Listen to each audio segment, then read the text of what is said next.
Members of the greater Rochester-area state delegation discussed the recent passage of gun safety bills in New York State as well as reproductive legislation.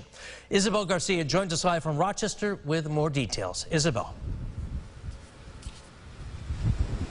Yes, good evening, John. The group of Democratic leaders highlighted two main issues: gun violence and reproductive rights, and also highlighted the work they've done to get measures passed at the state level.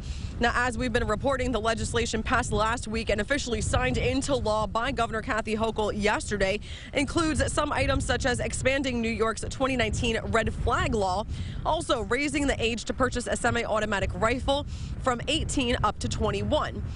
Now, the group says they also help to advance legislation to strengthen reproductive rights to ensure states taking actions to restrict abortion access are not targeting individuals who travel to New York to seek care and exercise their right to choose.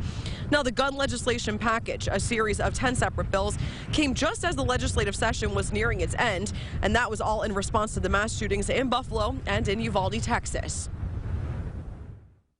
And so we knew that there was something we needed to do even in the last couple of weeks of the legislative session. And so that's why we're here today, as Assemblymember Bronson described, but also to remind folks that we realize New York State is the last barrier between many of these rollbacks, many of the failures to act on the federal government's part. And the group of Democratic lawmakers said they do expect plenty of litigation to come surrounding bills on both topics, guns as well as reproductive rights. And coming up at 5 and 6, hear from a lawyer about what parts of the gun bill package he feels will be most challenged and the strength of those arguments to hold up in court.